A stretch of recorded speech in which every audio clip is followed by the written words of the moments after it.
Since the outbreak of COVID-19 pandemic in Lagos, the Lagos State Universal Basic Education Board, Lasubeb, has introduced several programs and initiatives to ensure that learning continues, irrespective of the challenges thrown at the basic education sector by the pandemic. With the second wave of the pandemic, Lasubeb stepped up by distributing education and communication materials for sensitization and blended learning in all Lagos State public primary schools. The chairman of the board, Honorable Wahab Alawiye said these materials are specifically designed to tell stories. The chairman urged education secretaries in all the local government areas to take ownership of these materials. These are materials that are needed for this particular period. It's a new normal, and as such we must continue to sensitize people. They must be aware of COVID-19, particularly this second wave. And for our pupils in particular, we must find a way to continue to communicate. That is why this information, education and communication materials are needed at this particular period.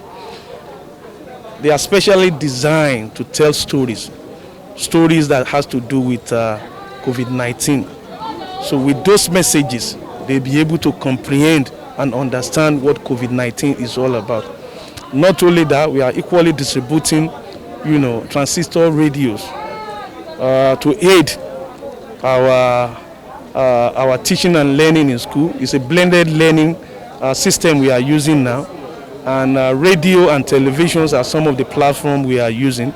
The chairman of the Education Secretaries, Akeem Amosun, commended the Lagos State Governor, assuring the government that the materials will be well used and maintained. With this distribution of materials now, this will further enhance more learning activities among the pupils. We as Education Secretary will make sure that the classes are using it accordingly.